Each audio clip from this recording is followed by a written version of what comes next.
ต้นแรกของวันที่18มีนา2025นี้อยู่ที่เดินกีฬาบานเตะแสงมีไซ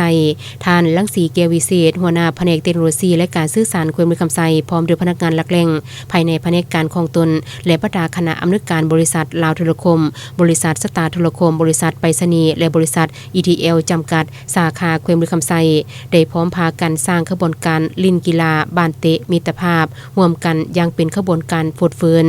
จุดประสงค์ในการจัดกิจกรรมลินกีฬาบานเตะห่วมระหว่างพนักงานหลักแหล่ง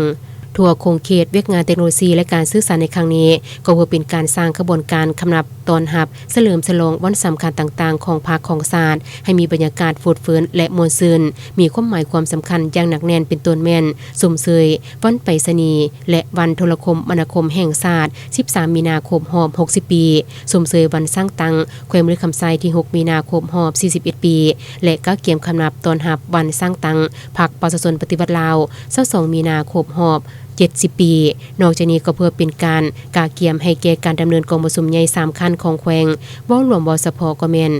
เป็นการคำนับหับตอนการดำเนินกองประชุมใหญ่ครั้งที่3ของคณะภาคฮักฐานแผนกเทคโนโลยีและการสื่อสารแขวงที่จะไขขึ้นในมมนี้ให้มีบรรยากาศฟูดฟื้นและมีความหมายความสำคัญเติมอีก